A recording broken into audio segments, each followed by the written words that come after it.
ऋषभ, ऋषभ, ऋषभ, दीदी, दीदी, तुम तो मर चुके थे। मैं अगर मर भी गया तो भी बदला लेने वापस आऊंगा। देख, वादा पूरा कर दिया मैंने। प्लीज, प्लीज उसे कुछ मत करो, प्लीज। चल इसको छोड़ देता हूँ, तू कूद जा। दीदी, दीदी। चल। नहीं नहीं दीदी, नहीं, नहीं दीदी। ऋषभ, क्या हुआ बेटा, क्या हुआ? दीदी कहाँ है?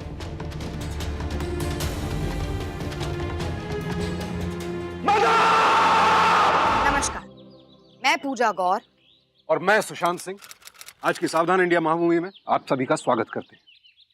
पूजा, हम में से कितने ऐसे लोग हैं जो सड़क पर किसी लड़की के साथ हो रही छेड़खानी का मौके पर ही कड़ा विरोध करते हैं? कितने ऐसे लोग हैं जो किसी महिला के गले से उसकी चेन या फिर उसका पर्स छीनकर भागने वाले स्नैचर्स के पीछे अपनी गाड़ी दौड़ा देते हैं? या फिर कितने ऐसे लोग हैं जो सड़क पर हो रही मारपीट को देखकर फौरन पुलिस को इसकी सूचना देते हैं और फिर मौका पड़ने पर पुलिस की हर संभव मदद करते हैं?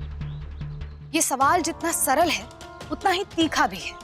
वक्त ना होने की बात कहकर भले ही हम इस सवाल से कन्नी काट लें, पर सच तो ये है कि अगर ऐसा कुछ हमारे साथ हो जाए तो हमारा रिएक्शन बिल्कुल अलग होता है या फिर बिल्कुल अलग होगा। लेकिन सभी लोग ऐसे नहीं जो कोर्ट कचहरी को मुसीबत और पुलिस को आफत समझते हैं। कुछ लोग ऐसे भी होते हैं जो अपने साथ हुए जुर्म के खिलाफ आवाज उठाने की हिम्मत रखते हैं। तो क्या अपने भाई की जान बचाने के लिए मजबूरी में किले से कूदने वाली इस लड़की को इसी बात की सजा मिली?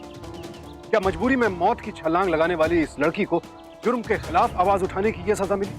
कौन था वो शख्स जिसने एक लड़की को अपनी जान लेने पर मजबूर कर दिया, और क्यों चौंक गई वो लड़की उस शख्स को देखकर? अगले 2 घंटों में जानेंगे इन्हीं सवालों के जवाब आज की सावधान इंडिया महामूवी में।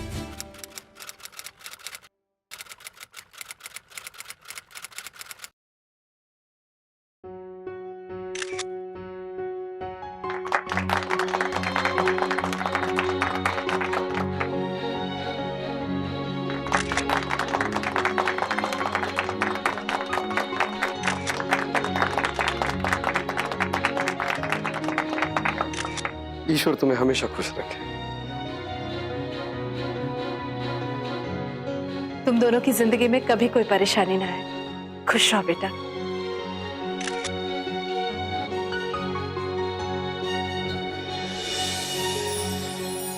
जीते रहो बेटा। सदा सुहागन रहो।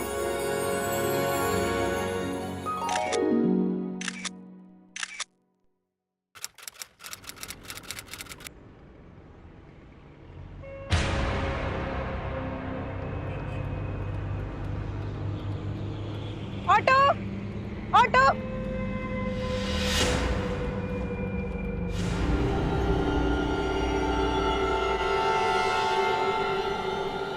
क्या इधर? किसने देखा मुझे?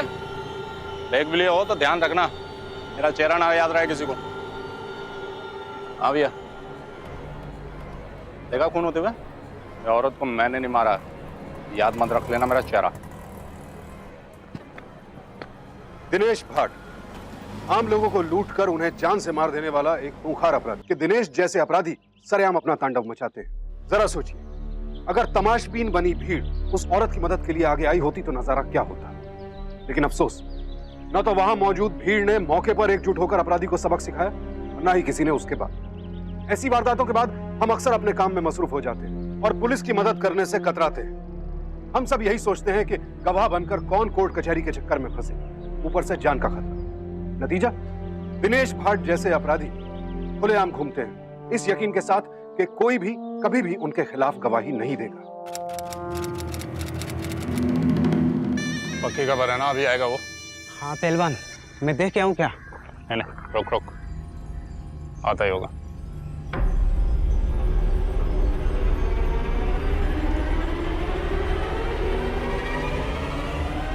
भैया ये बैग दे देना। तो चल भाग।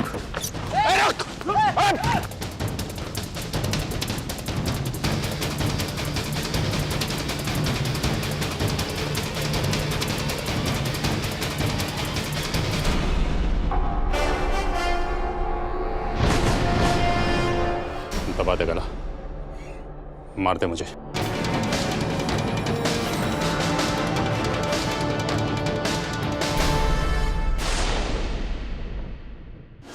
आखिर में मैं इतना ही कहना चाहता हूं कि अगर पुलिस वालों की बातों पर यकीन कर भी लिया जाए तो भी अदालत बातों पर फैसला नहीं सुनाती। पुलिस वालों ने मेरे मुवक्किल दिनेश भाट के खिलाफ जो भी सबूत अदालत में पेश किए हैं उन्हें आसानी से क्रिएट किया जा सकता है। और अगर मान भी लिया जाए, जैसा कि पुलिस कह रही है, कि इतने लोगों के सामने हत्या हुई, तो उनमें से कोई भी एक गवाह अदालत तक क्यों नहीं पहुंचा। मैं मानता हूं कि दिनेश भाट पुलिस को देखकर घबराकर भागे, लेकिन किसी के घबरा के भागने से कोई मुजरिम साबित नहीं होता। दैट्स ऑल मेरा। पुलिस अपने आरोपों को सिद्ध करने में और सबूत और गवाह पेश करने में नाकाम रही है, इसलिए यह अदालत दिनेश भाट को संदेह का लाभ देते हुए बाइज्जत बरी करती है। The court is adjourned.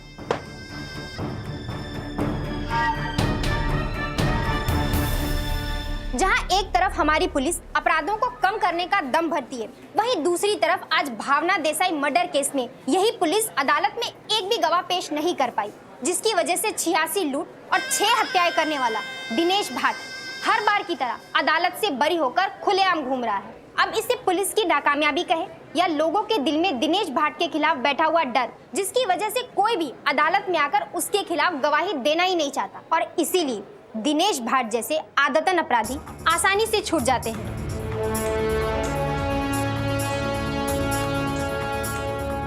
I am sorry Arun, मैंने अपनी पूरी कोशिश की, लेकिन एक बार फिर ये बच के निकल गया।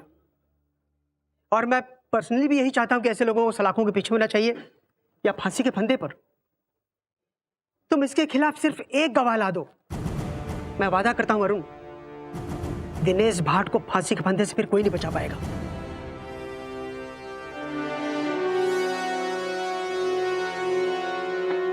आज जवानी पर इतराने वाले कल पछताएगा।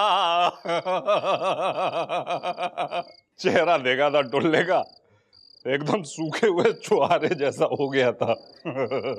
बिल्कुल सही कह रहे हो पहलवान। पहलवान, अगर गलती से भी किसी ने तुम्हारे खिलाफ गवाही दे दी होती ना, तो उन ठुल्लों का वकील फाड़कर सुपड़ा साफ कर देता तुम पहलवान। अबे गेलिए, 6 लोगों को शमशान घाट पहुंचा चुका हूं। आज तक किसी के अम्मा ने इतना दूध नहीं पिलाया कि कोर्ट में आके मेरे खिलाफ गवाही दे सके। सारे शरीफ लोग बसते हैं। अबे किसी की इतनी हिम्मत नहीं कि हमारे खिलाफ गवाही दे। पहलवान, वो वकील बहुत पैसे ले गया, अब आगे क्या करना है पहलवान? चखना दे। इस बार दफा 302 नहीं करेंगे बे, बहुत हो गया मर्डर सडर। ऐसे ही लूटेंगे। प्लान है मेरे दिमाग में। ये ना कंगन थोड़े बड़े हैं, एक साइज छोटा रहेगा ना तो अच्छा रहेगा। माँ देख मधु, कितना अच्छा है। हाँ, बहुत अच्छा लगेगा तुझ पर, एक बार पहन कर देख। ठीक है। अरे मिरर में देखना बाबा। अच्छा है ना, पसंद है तुझे? डन करूं? सोनी जी, मुझे बिल्कुल ऐसे ही डिजाइन के कंगन बना कर अंकल, दीजिए। लेकिन एक साइज छोटे हैं। हाँ, ये बड़े हैं। बन जाएंगे। इसे पैक कर दीजिए। ये रहने दीजिए। हाँ, फिर मैं 5 दिन के अंदर आकर ले जाती हूँ। ये कैसी रहेगी पार्टी? गेलिया एकदम तू। अबे शक्ल देखी है, एकदम भिखारन लग रही है। 1000-1200 की पार्टी होगी, बच्चे के लिए चांदी खरीद के जा रही होगी।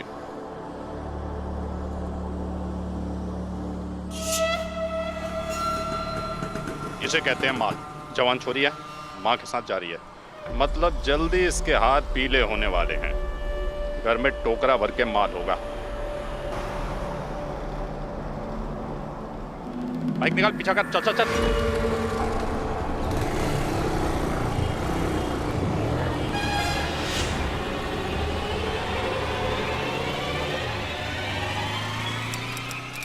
भैया जी, रंग तो कोई सा भी चलेगा, मगर आप ऐसी चूड़ियां दीजिए जिसमें आवाज ना हो। भाई मानता हूँ कि शादी को भी 10 दिन बचे हैं, मगर मेहमानों का आना शुरू तो कल से हो जाएगा ना। अगर भेज दिया तो अभी तक आए क्यों नहीं? सेठ जी, लगता है वो आ गए। सेठ जी, ये गद्दे कहाँ रखूं? वहां उस खिड़की के पास। अच्छा, वहां पे। हाँ।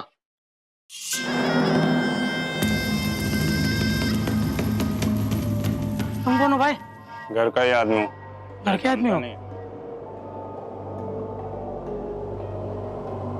ओ भाई साहब, वहां उस खिड़की के पास।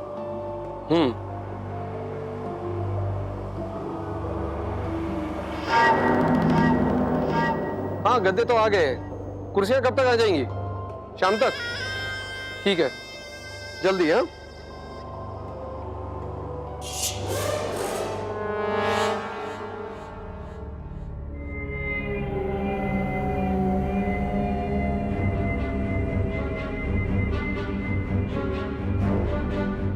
ये लो बच्चा लोग, तुम लोगों के लिए गरम गरम कचौड़ियाँ और समोसे। थैंक्स माँ।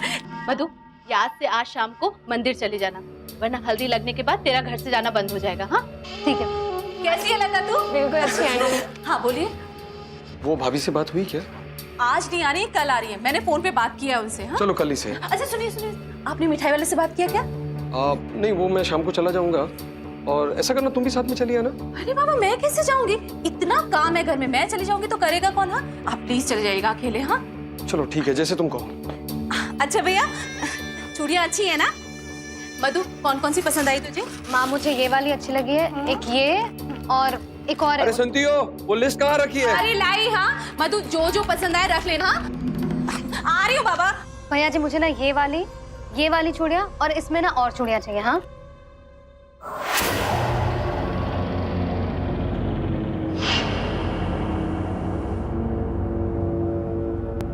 ये वाली देख, अच्छी है।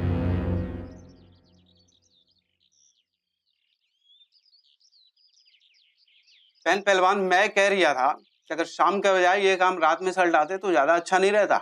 अरे नहीं रे, रात को बुड्ढा भी घर पे रहेगा। कहीं कुछ गड़बड़ हो गई तो एक के बजाय 3-3 दफा 302 करने पड़ेंगे। शाम को लड़की जा रही है मंदिर, बुड्ढा जा रहा है मिठाई वाले के पास, तो क्या है, बुढ़िया घर पे अकेली रहेगी अपने छोटे वाले बेटे के साथ, तो काम बहुत ही आसान हो जाएगा। पहलवान, अगर कहीं वो बुढ़िया बच गई तो? इतनी छोटी सी कैंची से तेरा ये हाल हो रहा है, जब मेरा हथियार बुढ़िया पे चलेगा तो क्या होगा?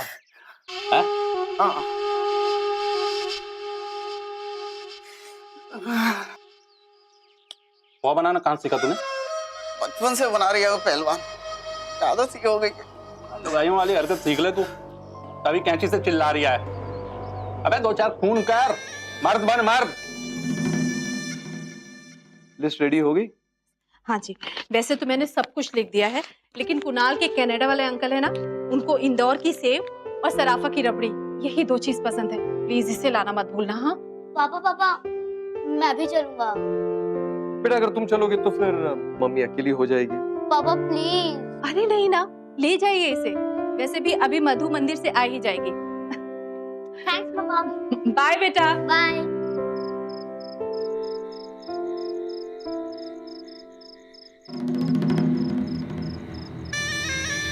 जिंदगी कब कैसा मोड़ ले ले ये कोई नहीं जानता। अक्सर जब हमें ऐसा लगने लगता है कि हमारी जिंदगी में सब कुछ ठीक चल रहा है, तभी कोई ऐसा हादसा हो जाता है जिसकी हम कल्पना भी नहीं कर सकते। मधु और उसके परिवार को भी इस बात का कोई अंदाजा नहीं था कि उनकी खुशियों पर ग्रहण लगने वाला है।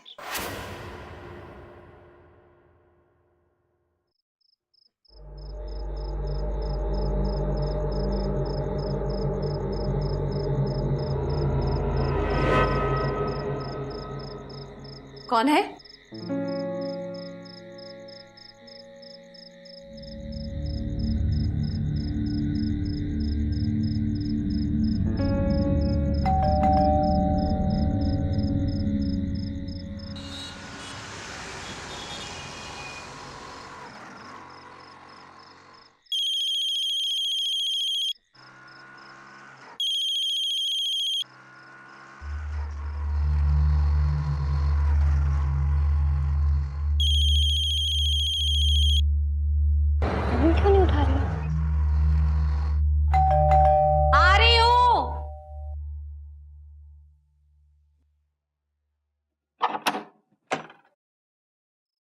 जी? सुबह गद्दे लेके आए थे, उसके पैसे लेने आया हूँ, सेठ ने भेजा है। अच्छा, कितने पैसे हुए आपके? 10 दिन के हिसाब से 650 रुपए। साहब से बात भी हुई थी। ठीक है, फिर आप यहीं खड़े रहिए, मैं लेकर आती हूँ। हाँ,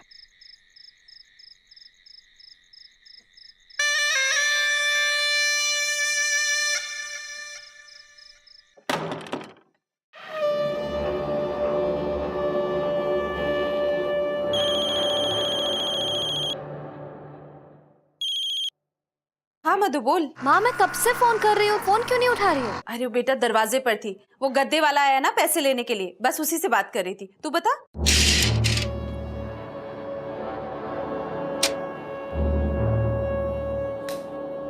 अरे ये लाइट को क्या हुआ? कैसे चली गई? अच्छा सुन, मैं जरा देखती हूँ, लाइट चली गई है। हाँ क्या हुआ, लाइट क्यों चली गई? तू 10 मिनट में आ रही है ना, फिर परेशान क्यों हो रही है? हाँ ठीक है। अच्छा माँ, आज पता है मंदिर में क्या हुआ? 1 मिनट। हाँ हाँ ठीक है। अरे तुम अंदर कैसे आए? मैंने तुम्हें वहाँ खड़े रहने के लिए कहा था ना। ये पर्दा तुम्हारे हाथ में कैसे आया? माँ क्या हुआ, कौन है? छोड़ माँ तुम ठीक तो हो? हेलो माँ।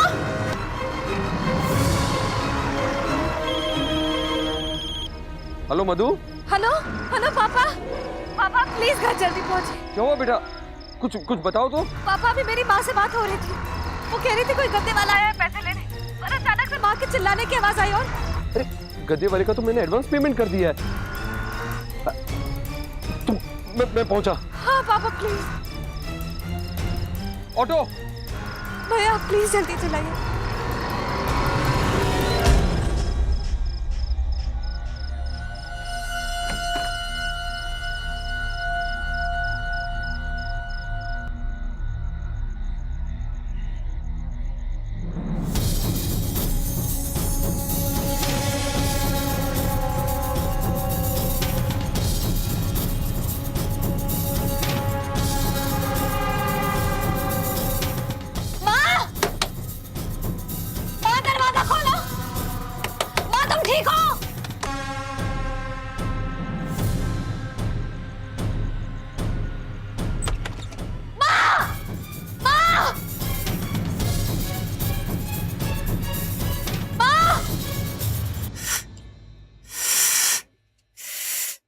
अबे हल्की सी खरोच लगी है, मरने गया हूँ, मातम मत मना। वो पहलवान मैं कह रहा था ना कि पक्का है ना कि वो छोरी सलट गई थी। अब ऐसे भड़को मत पहलवान। वो मेरी जो ये आंख है ना, ये कल से फटफट फड़फड़ा रही है, और जब जब ऐसा होता है ना पहलवान, तो कुछ ना कुछ कचरा साला जरूर होता है। सोचो पहलवान, अगर वो छोरी बच गई और उसने तुम्हारे खिलाफ कोर्ट में कुछ बोल दिया तो? पहली बात ये है कि जो तेरी आंखें फटफट फड़फड़ा रही है ना, इनको निकाल के जेब में रख ले। किसी दिन भेजा फिर गया ना, फ्राई करके खा जाऊंगा तेरी आंखों को मैं। वो क्या है, वो क्या बोलते हैं, मेरे हाथों में भगवान ने दिया है वो पहलवान हुनर। हाँ हुनर।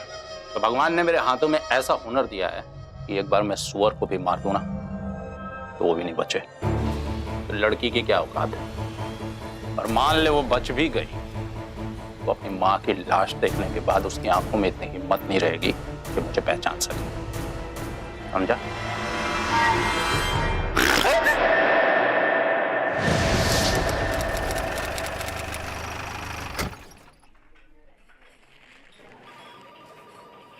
सर। क्या कहा डॉक्टर साहब? सर अभी मधु कुछ कहने की हालत में नहीं है। लेकिन वो खतरे से तो बाहर है ना? सर सुबह तक रिपोर्ट आ जाएगी। वैसे जिस तरीके से ये सब हुआ ना कुमार, इससे एक बात है, ये सारा काम उसी का है। वो सब एक बार ये लड़की होश में आ जाए और उसको ये सब याद रहे कि ये सब हुआ कैसे। तो इंस्पेक्टर साहब,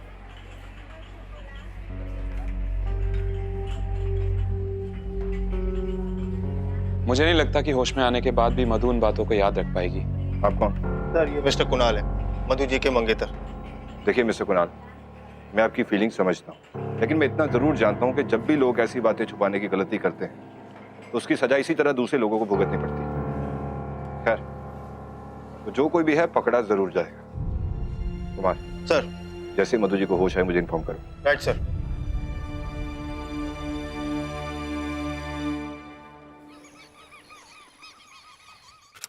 पहलवान, ओ पहलवान, पहलवान उठो यार।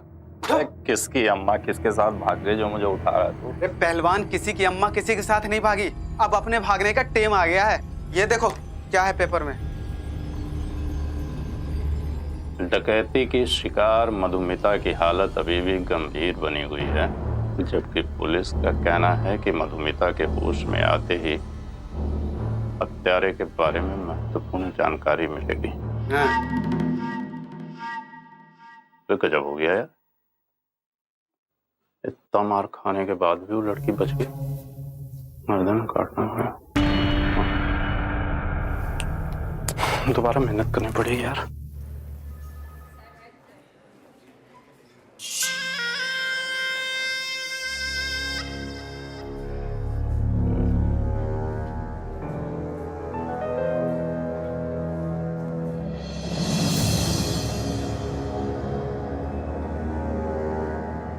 अब तो भी अपनी माँ के पास जाने के लिए तैयार हो जा।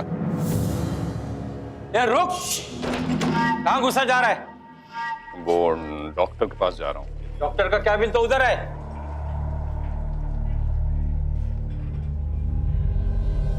रुक।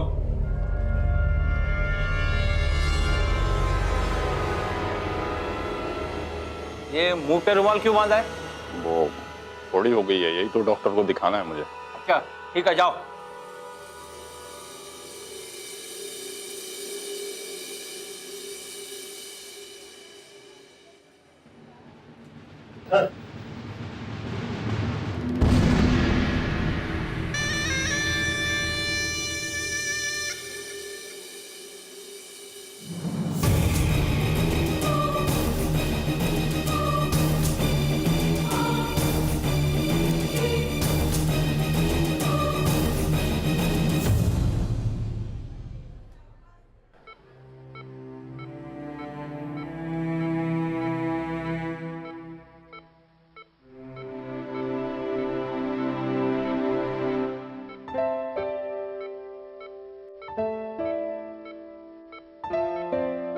डॉक्टर साहब, अब सब ठीक है ना? Thanks to God mister Joshi, ये अच्छा रिस्पॉन्स कर रही है। डोंट वरी, ये अब पहले से बेहतर है। शायद इन्हें जल्दी होश आ जाए। All the best.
Mister Kunal, hello. Mister Kunal, आप लोग वाकई में बहुत लकी हैं।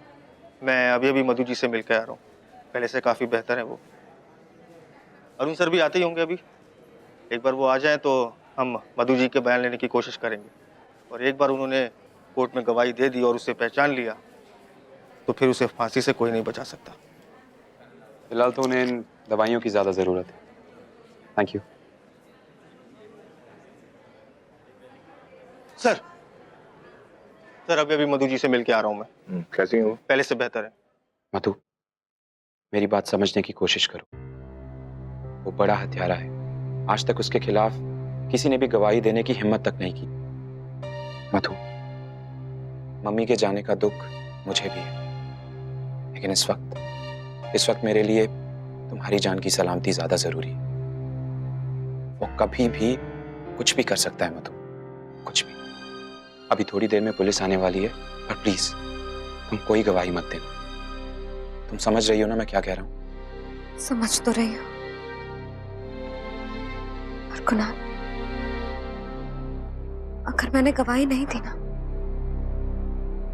तो मैं खुद को खो दूंगी, मैं जीते जी मर जाऊंगी। 7 महीने मेरी माँ को मार दिया Kunal. I hope you understand what that means. I understand, लेकिन अब जो हमारे बीच में है ही नहीं, उनको इंसाफ दिलाते दिलाते कहीं ऐसा ना हो कि जो लोग आज हमारे साथ हैं, जैसे पापा, ऋषभ, कहीं हम उन्हें भी ना गवा बैठे।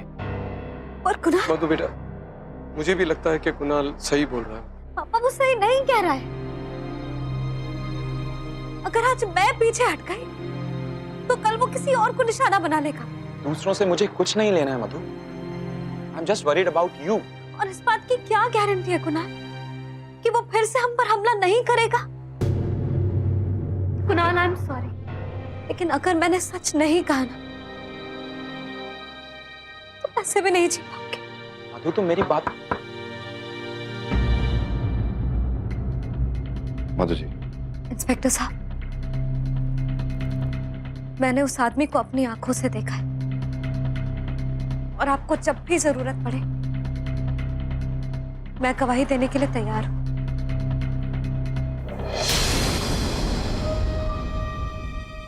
लेकिन मधु, ये तुम। प्लीज कुणाल, मैंने फैसला कर लिया है, अब पीछे नहीं हटूंगी। थैंक्स मधु जी।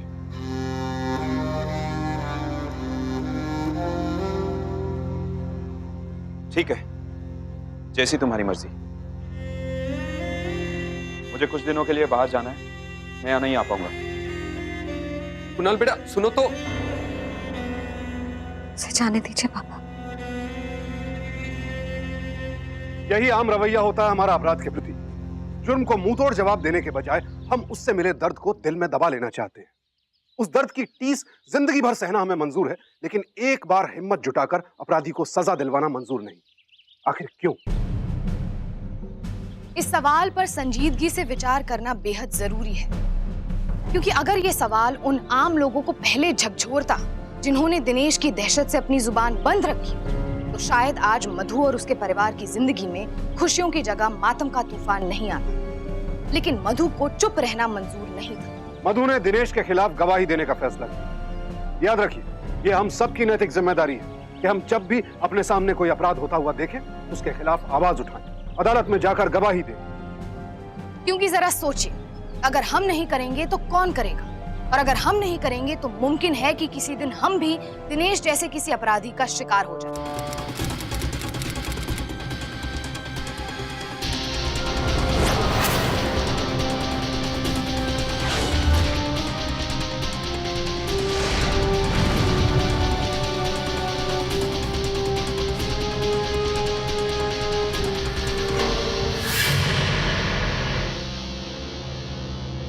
क्या वो ऐसे दिखता था मधु जी?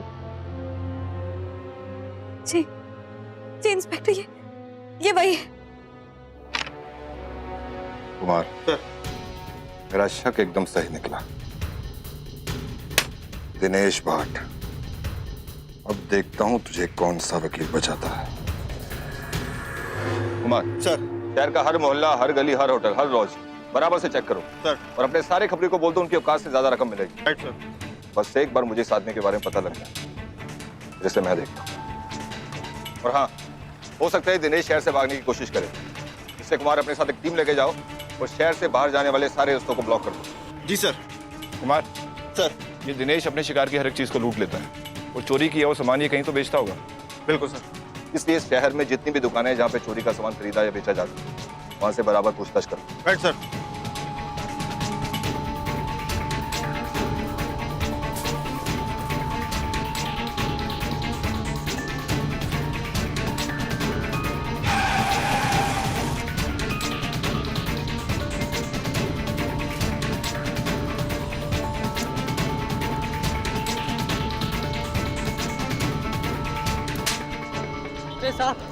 मेरे को कुछ नहीं मालूम, मैं उससे 2 महीने हो गए सिर्फ कबाड़ी का माल खरीदता हूँ। सोने चांदी के बारे में कुछ नहीं मालूम साहब, मेरे को कुछ नहीं मालूम।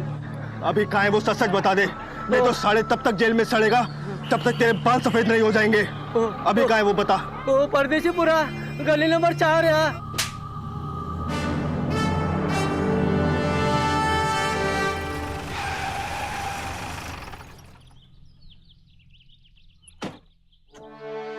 कुमार सर, यहीं कहीं आसपास होना चाहिए। Right sir. ओ भाई साहब, इसको कहीं देखा आपने? यहाँ आसपास रहता है क्या? हाँ साहब, ये सामने वाले घर में रहता है। सामने किधर, कौन सा? ये सामने वाला। कुमार सर, ऑर्डर आओ।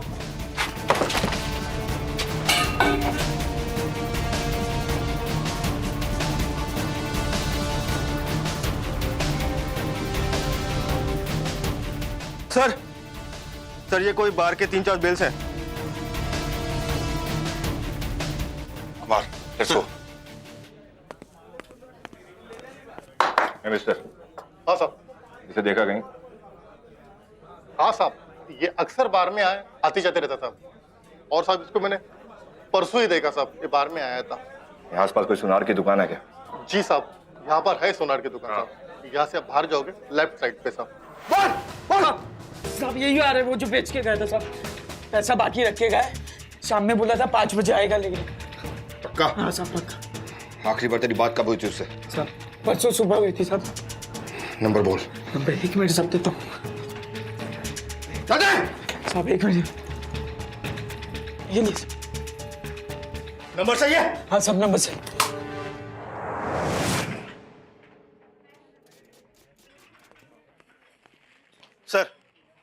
सर मोबाइल डिटेल से उसकी लोकेशन का पता चल गया सर। उसने दिवास से कॉल किया था। और सर अगर आज वो पैसे लेने आएगा तो वो किसी भी रास्ते या किसी भी गाड़ी से आए, साहू ढाबा पर जरूर रुकेगा sir. Well Kumar. Thank you sir. लेकिन इसके अलावा भी देवास से आने वाली हर गाड़ी को बराबर चेक करो और देवास पुलिस को इन्फॉर्म कर दो। Right sir.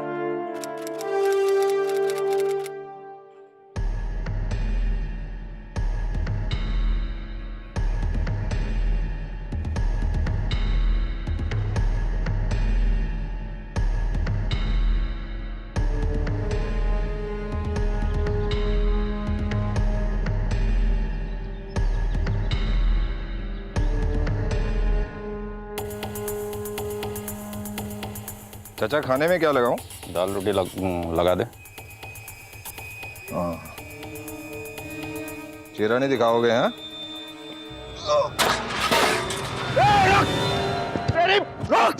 अबे रख!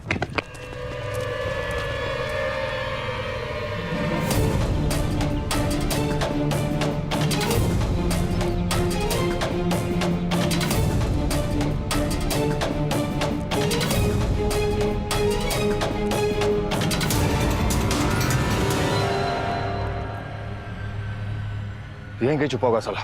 कुमार सर। उधर देख सर। सामने जा, फास्ट।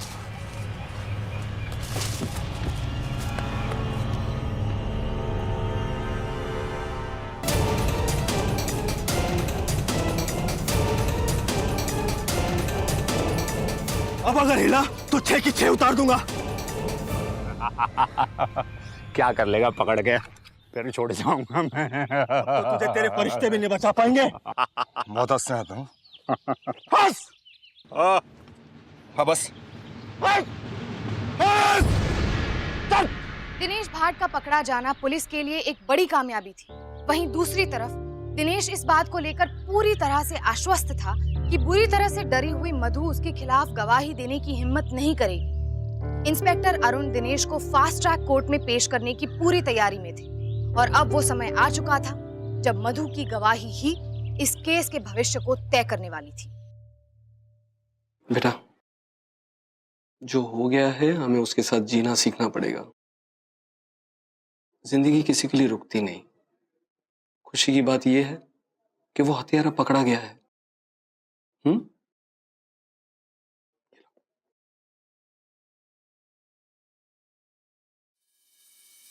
नमस्ते पापा।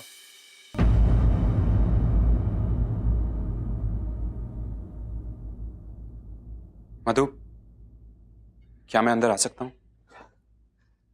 बेटा, तुम्हें यहां आने के लिए किसी की इजाजत की जरूरत नहीं है। आओ।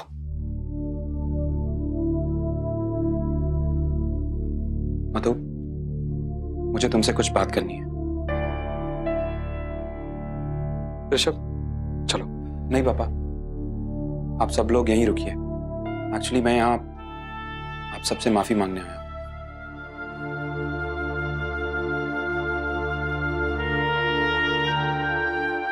Madhu, I am sorry.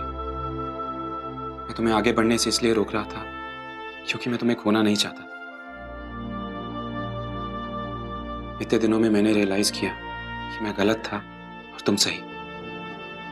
तुम्हारा जो भी फैसला हो, मैं तुम्हारे साथ हूं। मैं अभी इंस्पेक्टर साहब से बात करके आया हूं।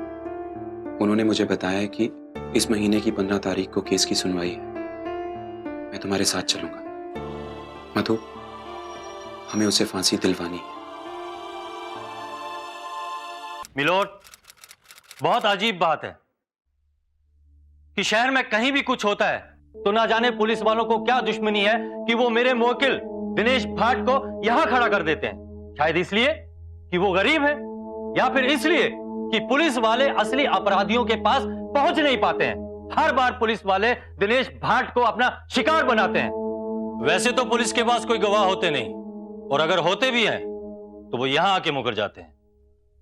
ऑब्जेक्शन मिलॉर्ड, इस बार मेरे पास चश्मदीद गवाह है। गवाह को पेश किया जाए। मिस मधुमिता जोशी, आइए।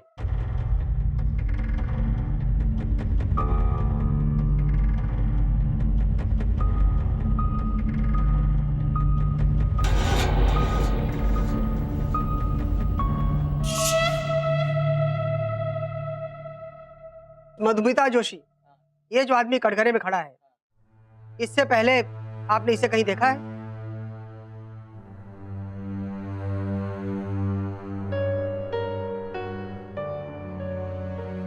जी, देखा है। तो अदालत को बताइए कि आपने इसे कब, कहां और कैसे देखा है।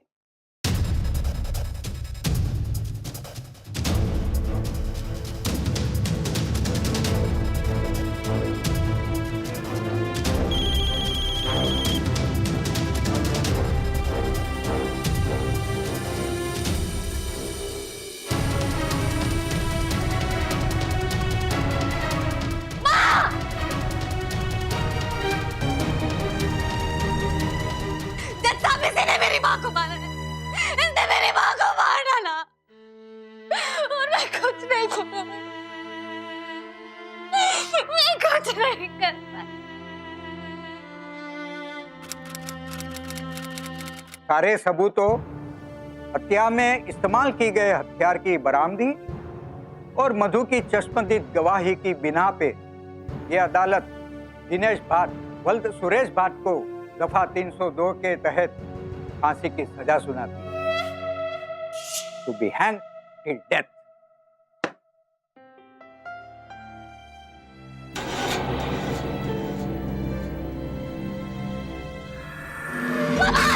चला दिया ना तूने मुझे, मैं तो मर जाऊंगा पर तुझे नहीं छोड़ूंगा। मैं अगर फांसी पे लटक भी गया ना तो भी भूत बन करके आऊंगा बदला लेने। छोड़ूंगा नहीं तुझे, भूत बन के आऊंगा, भूत।